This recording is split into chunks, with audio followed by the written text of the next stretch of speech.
Baik, apakah Ibu masih ingat ada beberapa cara yang sudah diajarkan untuk mengontrol halusinasi? Terus sebutkan apa saja Bu, dan bagaimana cara melakukannya?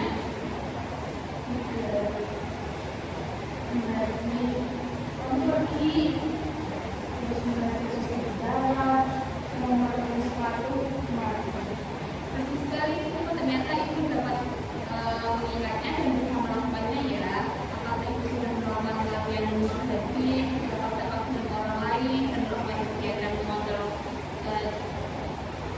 melakukan kegiatan sehari-hari seperti yang sudah saya ajarkan. Selain dari cara yang telah Ibu sebutkan tadi, lain punya cara lain untuk mengontrol halusinasi Bu. Hari ini kita akan belajar cara minum obat. Baik waktu seperti yang saya kemarin, ini cara yang keempat yaitu minum obat. Tujuannya untuk mengontrol halusinasi dengan mengendalikan segala halusinasi yang muncul. Apakah itu sudah? Itu mau berapa lama kita berbincang-bincang? Gimana kalau 15 menit saja? Gimana yang tadi kita berbincang-bincang? Gimana kalau secepatnya kemarin kita ngobrol atau bisnis saja?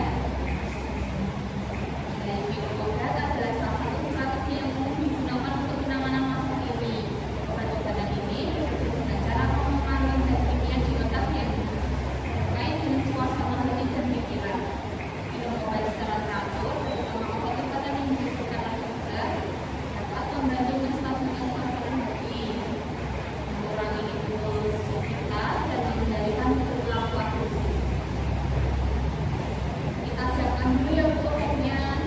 Sebelum minum obat, Ibu lihat dulu label di kotak obat apakah benar dengan Ibu yang harus itu, berapa dosis yang harus diminum dan jam berapa yang harus diminum.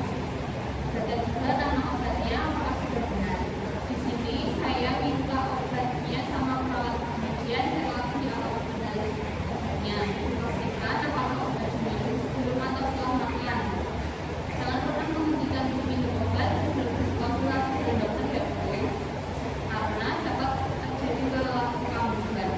Bila nanti setelah minum obat untuk Ibu terasa kering, untuk membantu mengatasinya, Ibu menghisap-hisap es batu. Bila mata terasa bersenang-senang, itu sebaiknya istirahat dan jangan beraktivitas terlebih dahulu. Baik, setelah saya ajarkan, bagian depan Ibu sekarang mengulangi yang sudah saya ajarkan. Ini ada 2 obat ya Bu. Ini Ibu tak bisa melihat nama Ibu, dosisnya, diminum setelah makan atau sebelum makan, semuanya juga ya Bu. Saat melakukan kegiatan ini, Ibu harus lebih fokus untuk kesembuhan dan pemulihan Ibu. Baik Ibu, saya lihat